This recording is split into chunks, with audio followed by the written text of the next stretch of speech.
hustle. Yeah. Good evening, everyone. My name is Jimmie Jenkins. I'm here with the Honorable Councilmember Trayon White. What's up, Jimmie? How are you today, bro? Man, I'm good. I'm blessed. Good. Just honored to have my brother here kicking off this first show, man. And like I said, I'm just honored to kick this off. You give us a little background about yourself and how we met. So for those who don't know me, my name is Trayon White with a Y, not a V. 28 years old. I'm a father. Actually, 28. Oh, come on, man. Come on, you're not 35. 35. Come on. Hey, Man. I went back in time, didn't I? I went back in time. You went I'm way 35 back. years Yeah. old.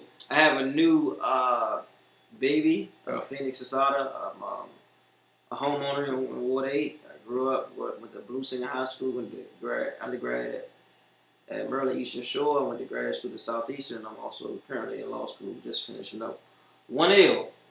First year law school. I'm a community activist. Yeah. You know, the politics. I'm just figuring this thing all out. Yeah. And if you could, you remember the first time we met? I've met you a few times. I'm not sure exactly when was the first time, but I knew when you used to do it was Z-Day. Z-Day. Yeah, that wasn't the first time we met, but Nah. I remember you had about 2,000 people outside blocking up all the streets. Yeah. All the alleys, all white on, I believe. Yeah, all white first. Yeah, it was me, actually. It was me, Perp, Ibrahim, and Marvin Austin. Yeah, Marvin, when he was in the pro, he was about to go pro. Yeah, he's about to go to the NFL. Yeah. I remember it was Little Trap Alley, his funeral. Yeah. I was at that point of trying to get myself together. I mean, it was like yesterday. It was like 2000, maybe 13, I think. Yeah. How old are you? 28? I'm 20. About to be I'm 29. I'm about to be 30 in September. Oh. So yeah, that was like 6 years ago. Trying to figure out where I got the 28 from. Yeah, that's what I'm saying. I'm like, hold up, I'm 29, Trey. You're not younger than me, bro. It's been a long day, man. Yeah. And you was leaving out the funeral. I think you was on the school board or something. And I was like, hey, Trey, man, I like what you doing. Yeah. I want to connect with you. Yeah. And you gave me your number. Yeah. And then you start coming up to Z. Yeah. And then that's when we start moving forward. After that, I think we connected again at Jack funeral. Yup. Uptown. Yup. It was uptown. So. Yup. So yeah, man. Like I say, man, if we can break down to the views of the people, the purpose of this podcast, man, I think I'll let you go first, and then I'll kind of chime in. So one of the reasons we decided to do this after having several conversations is that sometimes we are misperceived based on public perception. I believe that in the African American community, it's upon us to tell our own narrative and have our own media outlets to give voices to those in the community, those with a title or without a title, who have a voice to speak to the population and have influence. And I think a lot of times we let the mainstream media give a perception of who our leaders are in our community, who our people are, and sometimes not always to our best interests. Yep. And so when we talked about this, we gave the idea. I said, give me a date and I'm coming. Yep. I didn't know it was going to be 10 o'clock at night. Yeah. And that's crazy because I hit you up this morning and said, what we going to do? This is at 9:30. He said, 10 p.m. I said, 10 p.m. I said, okay. I was ready at 10 a.m. Yeah, you was about to head to the funeral. You was like, oh. Yeah. Sterling Tucker's funeral was this morning. Yeah. And like I said, I think that it was a perfect timing, man. Especially with everything going on. It's something that I know Pat has talked about with me. You have discussed with me about, doing like something similar to a podcast, but telling our own story. And sometimes I think, for me, being your brother, man, and seeing how the media try to bash you a lot, I think they'll understand, your heart. And sometimes I don't want people to let the media tell a story that is not real. You know what I'm saying? I know, and I chose 10 o'clock because I know everybody should be home. You know what I'm saying? And kind of like winding down. And I know for us, our days don't never end. You know what I'm saying? And so I'm grateful that we have family members and women in our lives that allow us to be able to do the work we're doing. Because we both have newborns. Yep. And they 1 month apart. Yeah. You know what I'm saying? And Jennifer was born June 10th, and Phoenix was born July 10th. Yeah. You know what I mean? That says a lot. But yeah, man, we just want people to know like our purpose of kicking this off, and I think it's gonna be a platform for other people because a lot of people look up to you, bro. You know what I'm saying? And the things you doing, like you're a council member, Yeah. and that's hands on that people can touch and feel and communicate with on a regular. So I think it's big. So I think that's one of the reasons that this show is more important because anytime, even outside of me, right, being a councilman, anytime you in an environment like Southeast, Southwest Washington D.C. and we have a population of African American young men that's struggling. We just came from Karan Brown's Candlelight Vision tonight. Yeah. You know, we've done, Little Gerald to Micaiah, I've done 147 funerals in my short 35 years. And so anytime you got somebody doing positive, it's incumbent upon people to wrap their hands around that individual and push them on and encourage them and root for them because we're up against so much. And in this profession, in this field, the work I do as a councilman, I meet people at their worst. Yeah. Yeah, and I meet people like, this is the first time the other day that I met Karan's mother. Yeah. And that's the only time when she's grieving. She's devastated by the loss of her son, but this is happening so much, but I have to deal with that pain and loss and grief on another level, trying to comfort the family and deal with my own issues. But it's what I signed up for, and it's about us not getting tired on the front line or deviating from the attacks, because the attacks are going to come. Yeah. And anytime you are doing the right thing and got integrity, not stealing no money, Yeah. We're not breaking the law. Yeah. We're doing everything we can to come back and make our community better. We've seen that throughout history. Yeah. What can happen. Yeah. And so I watched Mary Berry do this work at the age of 77 years old every day. So we, as young men, we are without excuse. Yeah. They said if you can't keep up with men on foot, how can you compete with the horses? Yeah. So. Yeah, I think that's solid, man.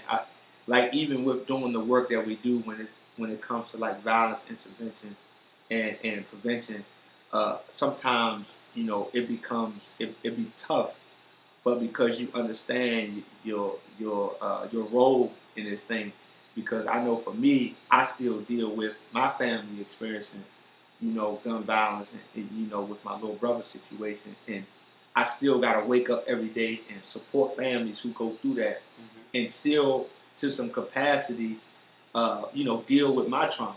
You know what I mean, and still be positive throughout them situations.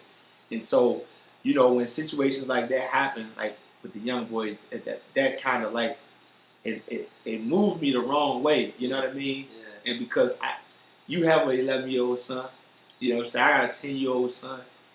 I work with the kids every day. You work with the kids every day. So to hear stuff like that happen, man, it just taints your spirit. Yeah. You know what I mean? And then this week is in back to back. Yeah. We talked about Eric, and we talked about LBJ. I remember I reached out to you. He was like, man, every time this happens, it makes you think about your brother. Yep. And just the trauma we've experienced growing up in this environment. That's the reason why I got into this work. Because as most people know, I grew up coaching Little League football. And we lost 5 of those young men to homicide under the age of 16, 17. The first one was J-Rock inside of Blue Cafeteria, James Richardson, and Devin Folks, Michael Sims, and Omar, to Brandon, to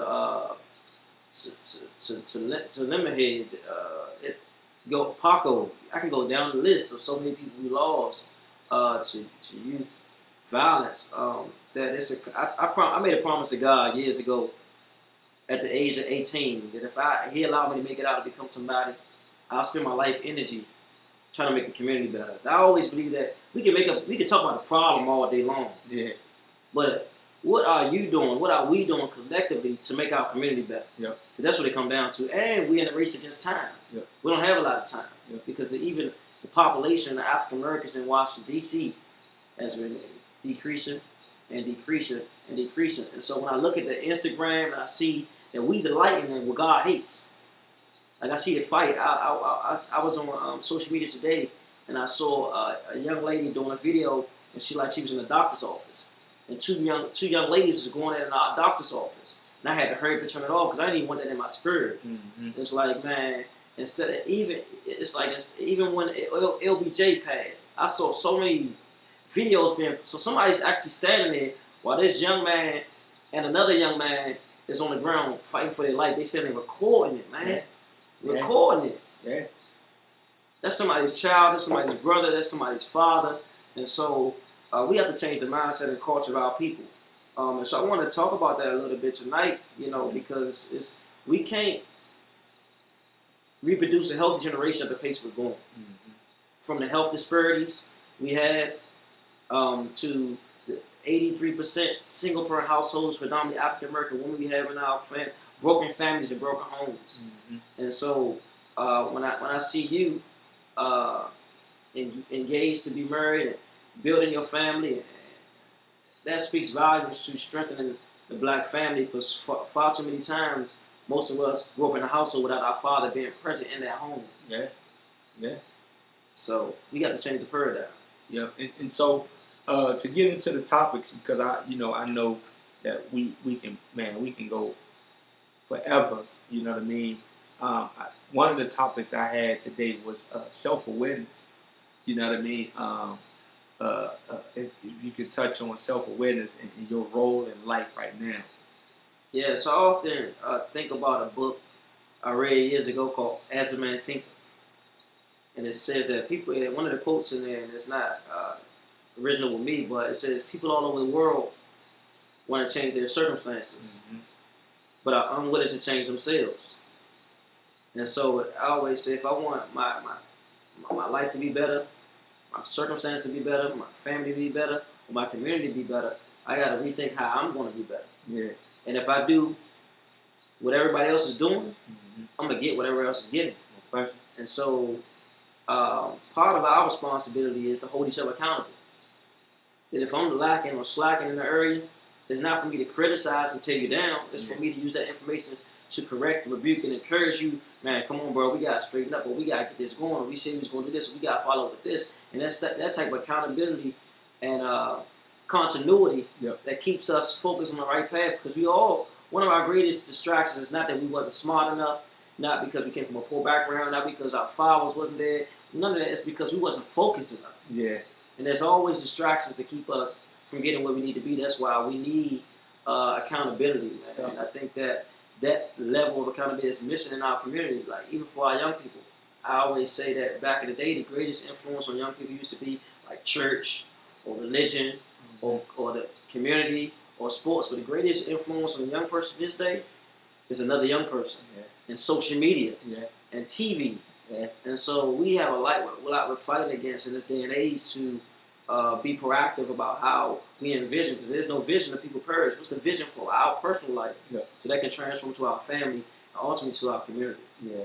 I think that self-awareness is a critical piece, and it was for me, and that's the missing piece. So many people want to make that transition, man. From the lifestyle that they may be in, that's troubling. What would help me was self-awareness. I knew if I was going to be walking side by side or helping Trayon White as he pursued as a council member or a school board or whatever he was in, I knew I couldn't bring my street ways or street mentalities over to that side of play. Because if I say, this is what I'm going to do, I'm going to stand on it. And a lot of times, some people don't understand that. And so I think by us breaking it down more to folks and holding them accountable, you know what I mean? So I have that. I'm glad you said that, because I have that conversation a lot of times with young men that's in that I mentor or work with, because oftentimes when I'm in the media, it's not really all the time about me. It's about people I'm connected with. And I spent my life pretty much giving back because the promise I made to God. And if you you look back into old articles from 2008, 2010, you see I had a nonprofit helping inner city kids succeed that pretty much targeted at-risk youth.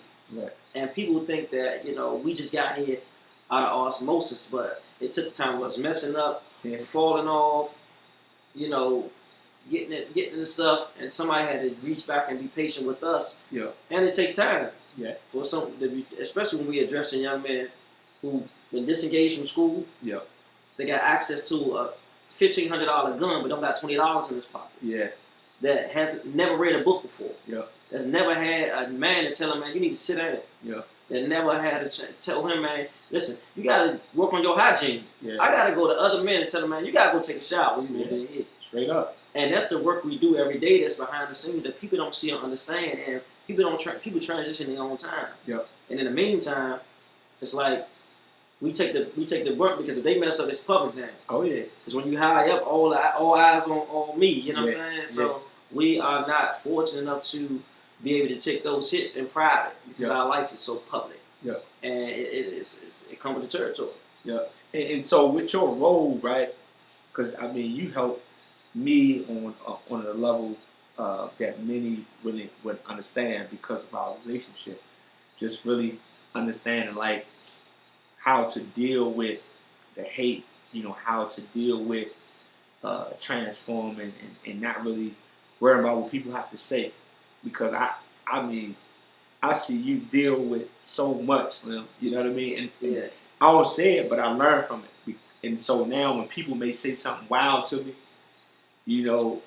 a few years ago, I'm trying to deal with that. But now it's like, you know what? He not where I'm at mentally.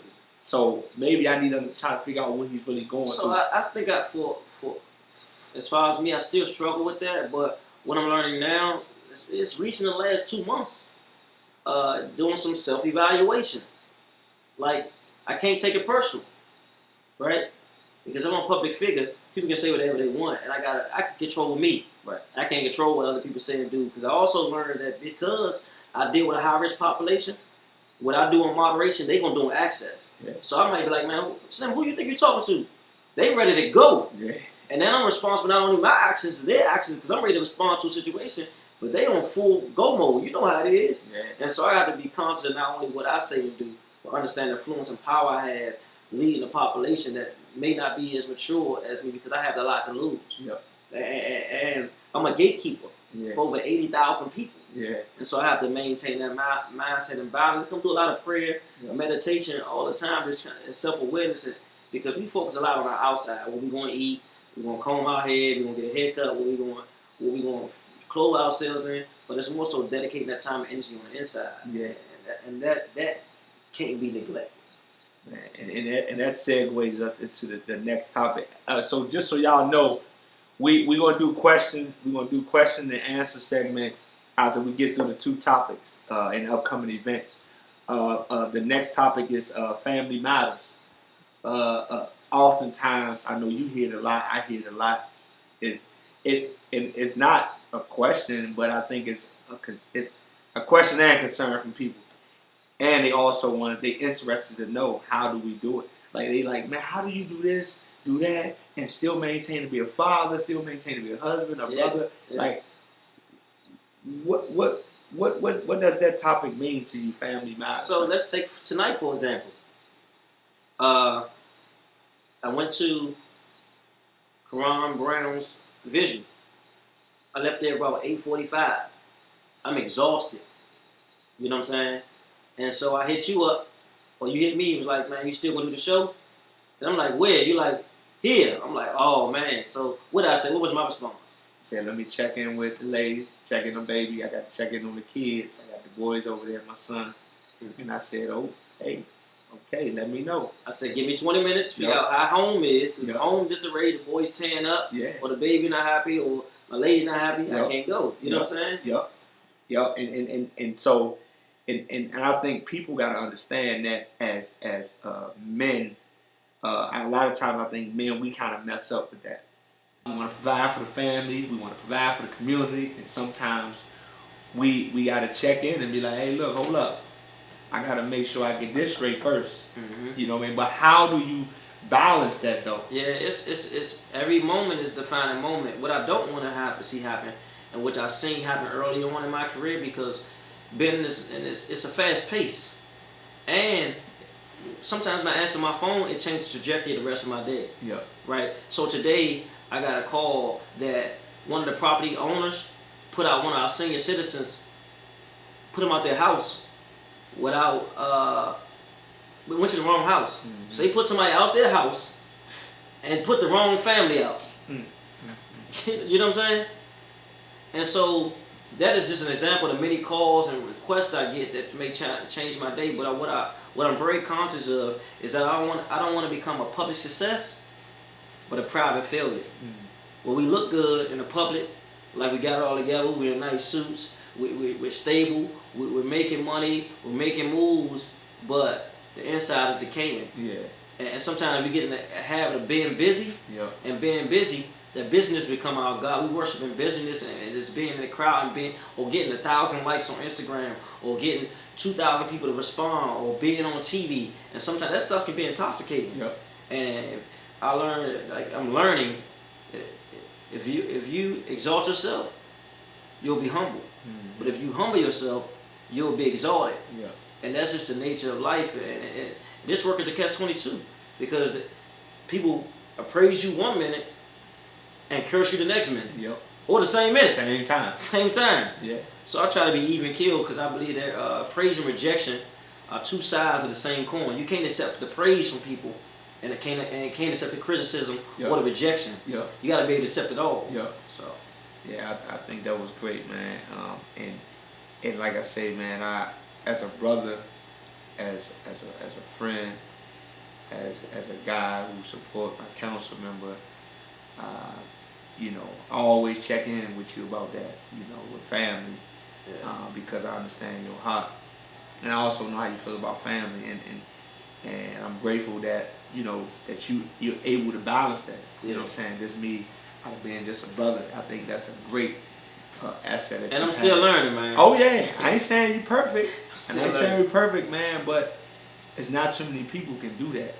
You know what I mean? I've seen some public figures and some people who just were businessmen not be able to check in and dial in with their family, and their kids become that problem that they're working with now. You know what I mean? And so, you know, I think the more that you continue to keep that balance and let folks know, like, listen, I got to deal with my family. You know what I mean? And some people need to understand that. You don't understand that. You know, they have to understand that, because, and I said to myself too, if I can save, 200, 300 people, 300 family, kids, I need to be making sure I'm saving my 3. Yeah. You know what I mean? And you got to be a balance in that. Yeah. And I often think, because I have a son too, right? See, like now God gave us girls, so that's really going to slow us down. Yeah, man. And I always hear the narrative about PK kids or preachers' kids or politicians' kids. They say those be the worst kids in the school. They tear the whole school up. PK kids, you know the narrative. Those be the worst kids. On drugs, tearing up, just acting crazy. Yeah. And so I take time out, not only just pouring to my son, but right now I got my nephews in the house because I have siblings. I come from a large family. Yep. My great grandmother had about 13 kids. My great grandfather on my grandfather's side had about 22, and so it's a lot of us. And so we've always been, and most of us are from DC, and so I have a lot of family. But it's about how do we keep that energy and keep that continuity, because it's so easy to get distracted and let time get by. Yep. And one of the things I learned, I was reading this book 2 months ago, was about balancing my time and figuring out where I made errors at. Yep. Because as a young man, I'm with a lot of zeal, but zeal without knowledge is detrimental. Like you just going 40, going north, accomplish all these things, but the right thing at the wrong time could be the wrong thing. Yeah. And it's about finding my synergy to figure out what moves I need to be making now and building. And one thing I learned that I wasn't doing a good job at fostering relationships and communicating, even beyond being a councilman on my personal level. Like I wasn't doing a good job. I was divorced. I was married before. Yep. I got married at the age of 23, and during that relationship, I put the community above God, above myself, and I did a lot of work because I was coaching Little League football. When I finished coaching football, guess what I did? When I coached basketball. When I finished coaching basketball, I went and coached baseball. You know, then I was involved in real estate. Then I was working at ERCPCP. Then I started my own nonprofit. I had a lot going on where I didn't make time for my home, and my home left. My newborn baby was gone. My wife gone. We got divorced, and God brought me down to I was sleeping on my uncle's couch. You know what I'm saying? And I want to talk about that because that's the defining. People don't understand like how do we get here? Like it's a struggle. Yeah. It's the triumph. It's the broken spirits. It's the struggle and pressures of life that make us who we are, and we can't let those. People like to talk about the good stuff. When you progressing, you got a house, or you doing good, but it's a journey to get there. And we got to embrace the journey. People want the product, but they don't want to go through the process. Yep. It's about embracing that process along the way, and I try to live that and embody that, but also transition that to people we working with. Yep. Because some people, you know, they think it just happened overnight, and it don't. Because I remember when I worked on MLK at Players Paging, right by Players Lounge, stocking shelves on the counter for Mr. Lou. You know what I'm saying? Yeah. I was making what, like $40 a week. $40 a week. What's that? $8 a day. Man, I don't even want to think about it. That's $1 an hour. But that was a sacrifice. Cause from then I ended up going working for BET, and I met Jay Son, who worked at the car wash while I was working inside the store, the mini market, stocking shelves at Players Lounge on MLK. But I always say if I discipline myself enough to get through one door, there's 10 other doors God got for me behind that door. But most of us are not disciplined to get through that one door. See, and I was abstinent from sex for 4 years.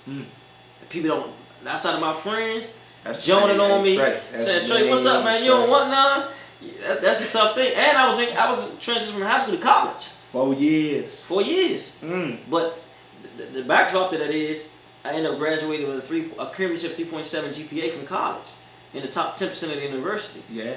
I went to 2 colleges at the same time. I went to Eastern Shore and I went to Warwick Community College at the same time. And I coached Little League football every week for 4 years straight. Every year I was in college. But it took a tremendous focus. Yeah. And so I just didn't get here. You know what I'm saying? It was a lot of discipline and focus and self-sacrifice that happened for me to get to where I'm at today. And it's about getting back to those disciplines, man. Man, that's solid, man. And that goes into our last topic, man. Discipline. Yo. It's like we just going right into it. Okay, cool. Let's get to it. No, like, and you touched on it a little bit. Sometimes people don't understand because they look at, you know, they may see our pictures, may see your pictures, or may see the events you're doing, or just you on the news, or just you downtown, and you as a council member, and they don't understand the amount of discipline you have to have with these positions, and sometimes people don't understand the difference from positions and titles. You know what I mean? Sometimes they get caught up in the title, but they don't understand the situations or positions. I always say you are who you are when no one else is looking. I've only been a council member 2.5 years. Right. It feel like 10. Yeah. But it only been 2.5 years, but it was a long journey getting here because I was a public servant. Far before the title, and it take a lot of discipline. You know, I was working in the community for at least 4 years without pay. Yeah. No pay. Yeah. My wife at the time paid most of the bills. Because most of my efforts were philanthropic efforts just to kind of raise money to put into different causes or different programs I was doing. And then when I was working, I went from making a lot of money doing real estate appraisal, which was I went to Warwick Community College with, to working in the community, making $30,000 a year. You know, then I quit my job to do my nonprofit full time, and that's a struggle. Entrepreneurship is good when it's good, but when it's bad, you are 100% responsible for your own income. But I'm gonna tell you, I'm blessed because one of the things we need to start doing in our community is start having a conversation about wealth, right? Because during that time, I was so down. I ended up reading a lot of books and praying. And I bought my first house at the age of 25. I bought another property at the age of 27. And now I bought that house for $200,000. And that house is worth about $400,000 now. Actually, my neighbor, 4 houses up, just sold this house for $425,000. But I made that decision when I was 24 to buy the house at 25. Because most people in Ward 8 are renters. We have about 76% renters. I mean, you're taking your money every month and throwing it into a black hole. You can't claim it on your taxes. You can't build any equity in it. You can't build any wealth in it. And so what we want to do now is start having some wealth building classes because that takes discipline. Oh yeah. To work on your credit. Oh yeah. Oh yeah. To decide if you're gonna get some brand new shoes or you gonna put that money back in the bank account. Hey, and that's crazy. Remember when I was working in the office, and everybody know I'm gonna get fly. Jimmie fly, always been fly, man, always. And I had the Jordans on. Oh yeah, I told you. I think you bought like 4 pair of Jordans. Yeah, he's like, bro, you bought all them Jordans, bro. You ain't got your house yet, you ain't got your car. Yeah. And I was like, but see, that was about you hold me accountable. And then a year later, I was able to buy. Yeah, and in fact, during that time, you had just got finished driving my car. Yeah. I'm like, bro, you bought Jordans, and you ain't got no house. You don't have a car.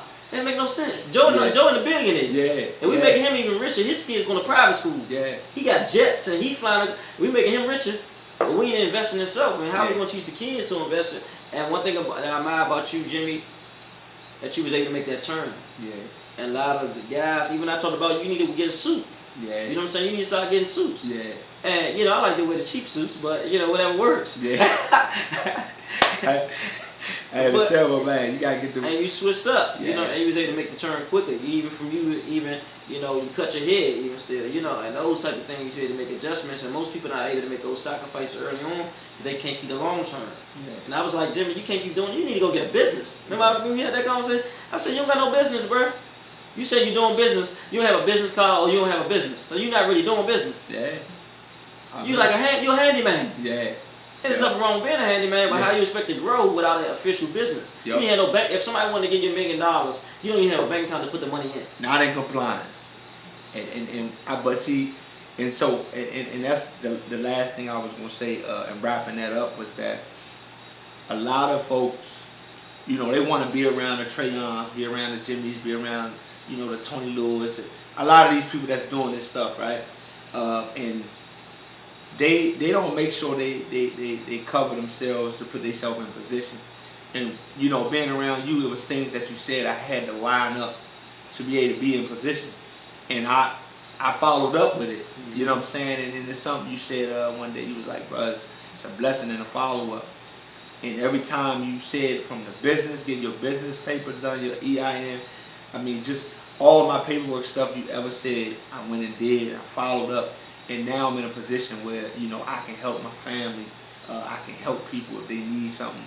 And it's some stuff I still got to work on. But something I learned throughout this process of me transforming is that no matter who you with, at the end of the day, if you don't have that self-awareness or that discipline, you're going to still be in the same boat. You know what I mean? You could be around the Trayons and the Jimmies. Yeah. But if you're not holding yourself accountable, or have that self-awareness, man, you keep putting yourself in the same position. And it's also about finding your purpose, right? Because some people just want to be around for the feel. Like, so I was in a situation where I looked around the table. I'm like, man, a lot of people around me, I'm trying to help them go to the next level, but they here because I got access to buy everybody food.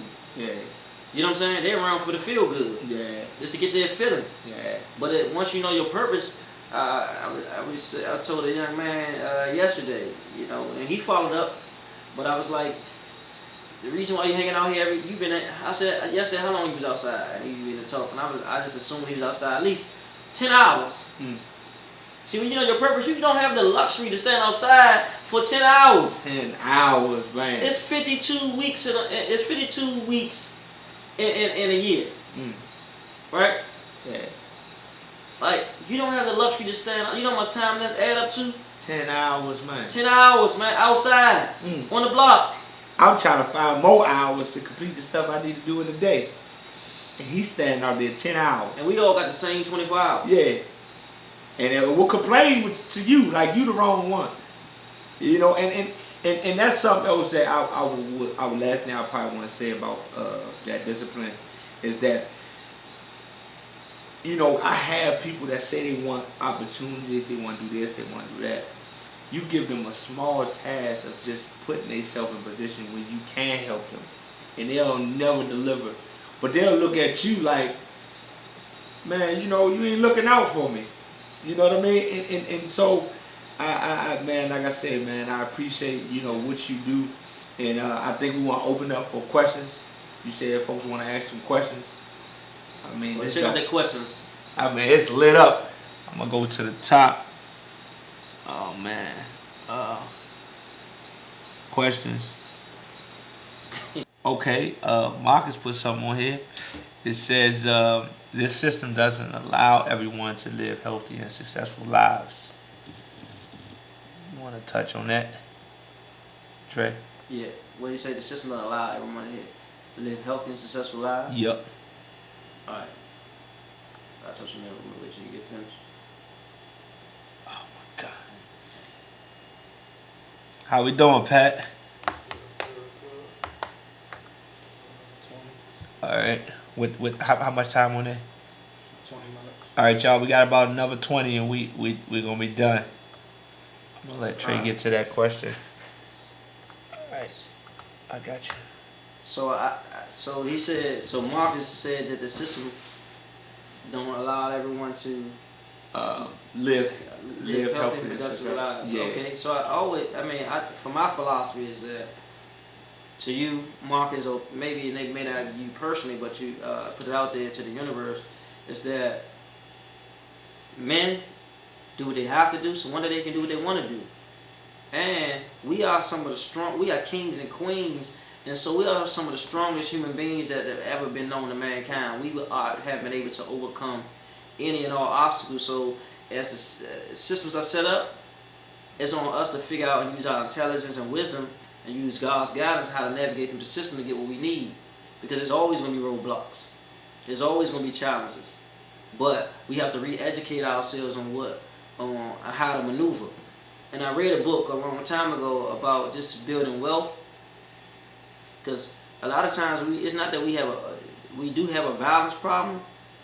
But the issue is not just a violence problem, it's a daddy problem. We have an absence of dads in the households to address the issue for our young men and our ladies, because the fastest growing Christian population is African American females. And once we get the information, it helps us to navigate even better. So I know if I need to do A plus B as equals C, I can get there. But if I don't know what A is, or maybe trying to skip to get to B, and I end up at F, it's those pieces that we miss along the way because we haven't had that guidance into or information to get us where we need to be. So it comes to us seeking information. And I mean beyond what you learn in school. Right? Because most of the things I learned outside of school, or I learned through somebody teaching me, or I learned through reading. And they say you want to hide something from a black man, put it away. In a book. And I walked in here tonight, and I saw this book right here. And I was like, hey, I got that book. And what'd you say, Jimmie? Man, you told me about that book. I told Jimmie about this book years ago. But most people, successful people, leave clues. Most people in their pride and ignorance and arrogance, when somebody tell us something that we need to be doing or listening to or focusing on, we walk right past it and miss it. When wisdom, God always giving us wisdom and science through our life, but because we are focused on the system blocking us, we won't read that. But there's nothing the system can do to stop. We're in an information age. So if you don't have any information, it's because you just decided not to get that information. Because you can go access at the public free library or on your. We just have encyclopedias going up. Yeah. In order for me to do research to get some schoolwork done, I had to go with C, D, F, or Y, all these different encyclopedias just to read a little brief blurb about something, or had to download the CD, go through dial-up, just to get on the internet. Yeah, we get access to information. Yep. Yet we doing less when we have more. Yep. Yep. We become That's lazy. crazy. Like even the civil rights era, there was so many people like was doctors, like Dr. Martin Luther King, who had access to getting degrees or high level thinkers, and they was against some of the greatest odds. Martin Murray was a semester away from getting his PhD, and we take education less serious now than we did then. And it's really, we can't let nobody define what our obstacles are, because Confucius said the person says they can and the person says they can't are both right. It's about what you're gonna believe about yourself and the confidence you're gonna have in yourself. I was on the phone with 9 Million, and he put this song out, and he's like, "This is gonna be a hit. This is it, Trey. This it. This right." He's like, "Man, call Angie, and this is it right here."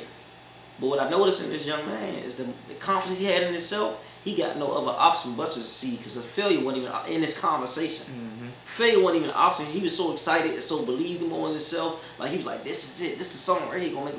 And he got that belief in himself. And that's what you want. When nobody else believes in you, when people count, even your closest relatives, count you out. You gotta have the innate ability to say you're gonna succeed, and failure isn't an option. And that's what it's gonna take. Man, my man like that. Y'all better stop playing, my man. And while we here, the election is coming up. They don't see it. And we coming to win. For all your haters. While we here, the election is coming up. Just want to put that out there to y'all. Just let y'all know. What? Come on, Instagram, don't do that to me. Oh man, Instagram shut it out on me. How many people watched it? 300 views. 300 views on Instagram. Instagram went out on me. We're gonna go right back. Instagram went out on me because a certain time. On Instagram? Okay. How do you do that? I gotta follow you, and then you gotta. Let me see. Go live with me. That's how you do that. Yeah, like I said, man. It's 57 minutes. My man is running again. We're gonna put that out there. And listen, he is the people's champ. And in a humble way, I mean, I don't think nobody should be running against him. Everybody should be getting behind this brother. I don't know about that. I think this is democracy. I think if you feel like you need to run, jump out there, and we're gonna deal with you at the polls. I mean, they can do that. Competition. I mean, they can do that. I just want to put it out there, because when we put our boots on, man, they gonna see they ain't never played against LeBron James in the campaign before. Listen, when we put our boots on, we at your grandma's door, and they know these faces. And that's another topic. We cannot just do the work for a title, and God knows that. And then we need to get on that too, because I don't think a lot of people know we save God-fearing men as well. And that's another thing we have to do is we got to get our people saved. Because when that spiritual piece is missing, the work it's hard to get done if our people are not saved. Are you all genuine work that was put together by ladies on Saturday? Fight No Lies, July 27th, 12th. Saturday. Yeah. Where is that? On the Avenue. On the Avenue? Yeah, the 27th Saturday. Yeah, I got it right here. I have an all-day training I gotta go to. Yeah, Walk Against Gun Violence meeting at MLK Deli to South Capitol at 12 o'clock. Yeah, send me the flyer. I'm gonna make sure I post it. I have a all-day training I have to do over at the jail. But definitely get that flyer to me. I'm gonna make sure I get some folks there, my teams there, some of my staff there. Are we both live at the same time? Yeah, there it is. There it is, right there. Instagram live. There it is. There it is. There it is. I hope y'all enjoyed this, man. I hope y'all. Some people are sponges on there. Oh yeah, I got to turn that down. Oh, you doing the emergency council, right there? No. Oh my God, folks, man. Come on, man. Just don't worry about it. All right, because we have been here for hours, so we got to wrap it up. All right, y'all, we wrapping up. Yeah, the question. What was the last question, Jimmie? I didn't want to. Do we have any questions? Last minute questions. Oh, I have a question. Like my cousin. He said, I have a question, cuz. Where did you get that tie from? I got it from Zara. I ain't got no question. A lot of comments just saying that was good work.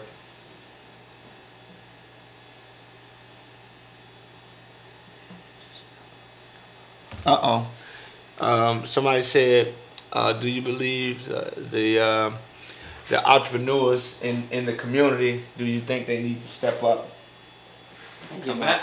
and come out their shadows?" Entrepreneurs. So one of the key things I've been focused on. Now you got me going back political now. You see my man? You all see my man put that council member voice on? Yeah, we go ahead, tell him, man. So I think that one of the two key areas that we've been falling behind as a community, if you go back to even Tulsa, Oklahoma, through Black Wall Street, is education and economics.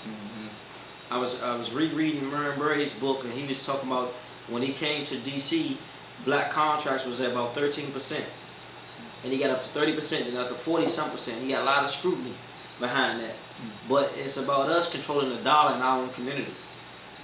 And I got a lot of flack when we shut down the construction project at Mapleview Flats, because I felt like not enough people from the community was working on that project, and we gave that project millions in our community when the person got it for $1. And so there's no way that we allowing $10 billion to come to the ward. Let me say this: in the next 4 to 5 years, about $10 billion will be coming to Ward 8. Not 100 million, not a billion, not 500 million. It's about 10 billion on a low level. And so it's incumbent upon people from the community participating in that wealth, forming businesses, getting contracts, and growing their business, or opening up restaurants. Like I just did a partner with Councilman Gray to do a restaurant incentive bid and do a grocery bill. We built 2 new grocery stores in Ward 8. And I put $600,000 to support co-ops and community groceries through organic farming. And so we trying to use innovative approaches like that to strengthen the small business. Also, I put money in the DSLBD for mini grants. They end up calling it the green grants. Go to DSLBD.dc.gov and look up the dream grants. It's a grant we give. We should be leveraging the resources we have in the government. With a $15.5 billion, we should be supporting small businesses, because we know that small businesses from DC, from the community, are going to hire locally. And so we did that round. We did 2 rounds of that. I put more money into there coming into 2020 budget. And it's not a lot of money. It's a drop in the bucket for what we could be doing. But I believe in entrepreneurship. I believe in controlling your own destiny. And I believe in economic participation. There should be more businesses of color participating in a city and have a lot of people of color in the city. And I'm unapologetic about that. You know, I get a lot of pushback from the broader community, but there's no way that $10 billion been spent in Ward 8 and the people in Ward 8 get poor and poor and poor and poor. Yeah, that don't make sense. And also to that point, to the entrepreneurs, I think also, I don't know how everybody else think. I think giving back should be mandatory when you come and do business in Ward 8. And then also, before you even come in, so for me, and the council member can't say it, but for me, I just feel like if you come into Ward 8 to do business, you need to acknowledge the council member. That's just like if I'm coming to your house, I'm not gonna come around the side of the house or the back of the house and set my grill up and cook some glizzies, cook some hamburgers, and say I'm giving out food. No, I'm gonna come ring your doorbell like a real person would do and say, hey, look, I want to be able to come here and do this. This is what I have for the community. This is what I have for the people in the community. And this is some things I want to plan. How can we talk about making this happen?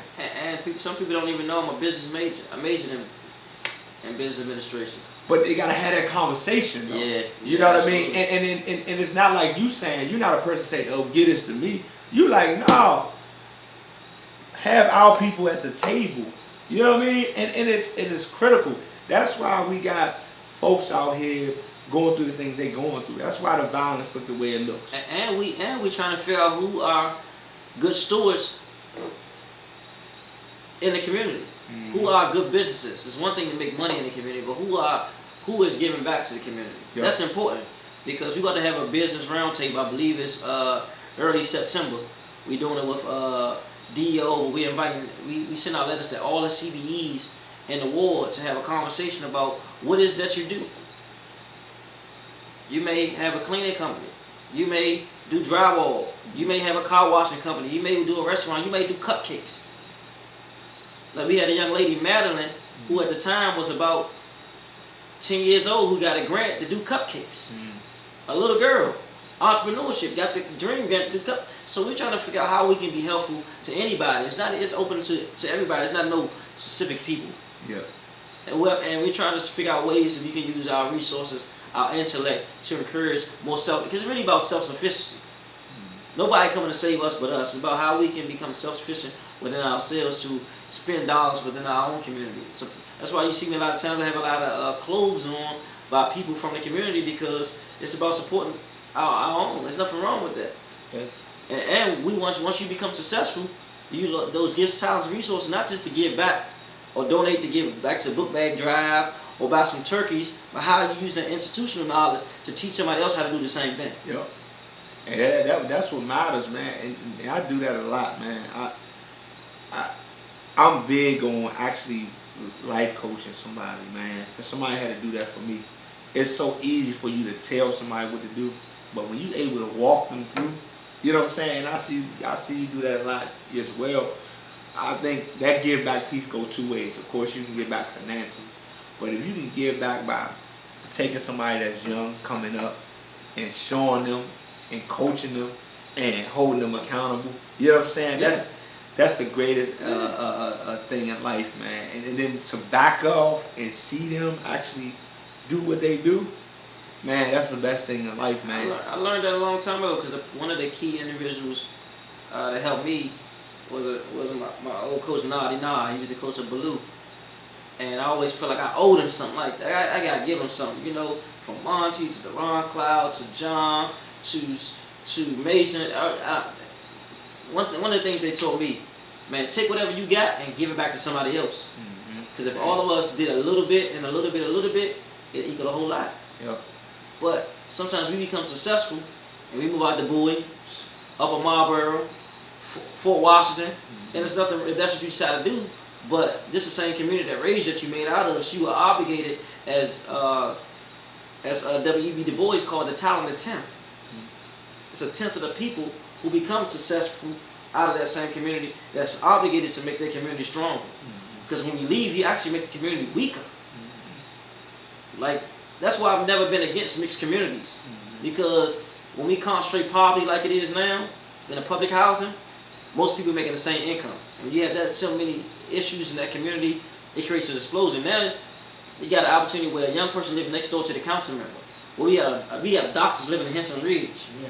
When I was campaigning in Henson Ridge, we have doctors living in Henson Ridge. And Lower Anacostia, pharmacists, Oye. We have all these people who have these different careers that can glean from and get wisdom from, that's tangible, you can touch. Yep. That live in your community. That's powerful. Yep. And that's what happened when redlining happened. Yeah. And we have all poor people living in one community. No, we need to have mixed communities. And we need to embrace people who are poor. And I'm noticing that the conversation now is that I was on the phone arguing, going back and forth with a person the other day, because we had a major disagreement. She said, I don't want to live next to no more poor people. I'm tired of living next to poor people. She said, you trying to do this and bring more poor people over here? I said, no, we're in a housing crisis. Yeah. And we don't have enough housing for people in the district. And we say we're putting $100 million a year in a housing production trust fund, yet 44% of that money is going to people earning between $70,000 and $90,000 a year. That's not the intent of the money. Yeah. And so and the reality is, if you walk out the door and get hit by a car and become paralyzed and can't walk, you're in jeopardy of being in poverty too. Yeah. You're not wealthy. So let's not take God's grace for granted, because it can happen to any and everybody at any given moment. We can lose our job. We 2 paychecks or a paycheck away from being in the poverty line. Yeah. From needing government assistance. Yeah. So you gotta count your blessings, man. It can happen to any one of us. So let's look down on those who are in humble circumstances, because we all came from somewhere. Yeah. And this is a black lady. Yeah. I'm like, come on, man. Let's not do that. Let's use our gifts and talent to help.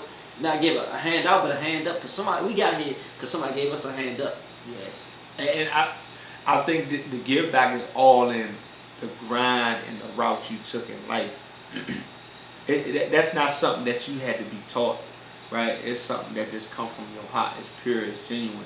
I think for me, a lot of times, I think most of the people that really genuinely give back and really have a heart for doing that, they really had to work hard. You know what I'm saying? To get to that point. So it's like when you got to that point, you was like, man, you know what? This person helped me. This person helped. I ain't get here by myself, but I worked hard. Oh yeah. Real hard. You know what I mean? And so I know what it's like to be mentally like, I can't. I just can't stop. I gotta have that will, but people need to know that story. Hey, you went to college? I was like, yeah, I went to college. But the way the media present, you probably think I just came off the block, off the streets. Man. You know, and I would have to tell the lady who I was going back and forth with that, you know, she told me, you don't understand homeowner. I said, I do understand, because guess what? I'm a homeowner. Yeah. What are you talking about? You gotta I'm break in it down college. to 'em. I'm in law school. Yeah. So I fit both criteria for being in poverty to actually being financially stable and being a homeowner. So I want the property value of my house to go up. Yeah, and it is going up because my tax, they just increased my taxes by almost 11%, I think, in the last year. I said, what? My mortgage went up? I said, Lord. Whew. That's real. It's something as just small as like, you know, for the last 7 years when I have new people coming for camp, and you know, they like, well, I'm a concerned parent, you know, blase, this. I said, well, you know, I'm a concerned parent. I'm a parent before anything. Yeah. You know, my kids attend this camp. Yeah. I'm not gonna put my kids nowhere where I don't trust. I'm not here, but my kids there every day. Yeah. You know what I mean? So sometimes you gotta really break it down to people. Some of them be misinformed about how they come off with just little things, man. And I know we getting into the end of our time, man. Is anything you want to lead them with, man? Yeah, I just say, man, the more we come together and figure out how we can support each other, the stronger our communities can be, man. We had 24 kids shot, man, between Ward 7 and 8 in the last, 9 or 10 months. I lost count, but this should be a state of emergency. We got to put more resources, not just doing youth violence prevention, but you know, we had recs closing, and we should be opening more recreation centers. We should have more after-school programs. I should be fighting to put more money back in the education budget. Yeah. When we had an extra $1 billion this year, we went from $14.5 billion last year to $15.5 billion. The whole community should be outraged that our budget got cut in 10 or 15 schools. That's crazy. And it's about us as leaders getting the information to people, because some people say, Trey, I didn't know. And so I feel like I have to do a better job of communicating what we got happening, what's going on, and so people can come out. Because it starts with a few. The masses ain't gonna come when we first start doing stuff. So if a few get together and build, and not just in Southeast and Ward 8, but all across the city, but you fighting the same battle. Yeah. What affects you directly over here affects us all indirectly over here in one form or fashion. Yeah. But when you just see it as their problem, or that's their problem, when it hits your front door, it becomes my problem. Yeah. And so when Karan Brown got shot, or Makai got shot, that became a community problem. Until we see it as such, we'll still be divided, think, oh, that's them over there. Oh, I got me a home, I'm a homeowner. Every issue is our issue. Yeah, that's real, man. That's Council, my brother, man, Council Member Trayon White. We in this fight together. Man, we sending love to y'all, man. I know it's late. Y'all stuck in here with us. But it's just the beginning. Appreciate you guys, man. We got plenty of views. Man, we just using our platforms, man, to help move the culture, man, to keep our culture. It's a lot of different social issues that we facing. We facing the violence issue. I'm a spiritual guy, man. I just see that we're in a spiritual warfare, man. And as long as we don't identify that problem, that we are in a spiritual warfare, man, we can continue to be fighting and reacting. So, man, if y'all folks, man, if y'all not saved, if y'all don't believe in nothing, man, start believing in something. I believe in my Lord and Savior Jesus Christ, and that's why I'm able to do the things I'm doing. It's because him that Christ has strengthened me. So I send y'all love tonight, man. We check back in with y'all soon, man. Make sure y'all get ready to get to them polls because my man is running again. And we got other folks who will be running 2020, man. So y'all be ready, man. And y'all keep our city safe. Support good people, man. That's it. Support good people. That's it. And don't be afraid to my people that's working, to my people that's older in these communities. Don't be afraid to pull them young folks up. It's just how you pull them up. You know what I mean? And don't come off yelling. Don't come off calling the police on. If you calling the police on these young folks and you see what they doing every day and you don't care to have a conversation or get them a job or get them opportunity, you just as bad. So when y'all see these young people out here doing what they doing, pull them up, have a conversation. That's that village. How do I know that works? Because I was one of them young people. So man, we sending love to y'all, man. We hope y'all keep checking in with us. Y'all continue to stand behind this great leader right here, man. Peace and love to y'all, man. Appreciate you, bro. God bless, man. God bless you, man. Oh, black, you got me out here 12 o'clock at night, man.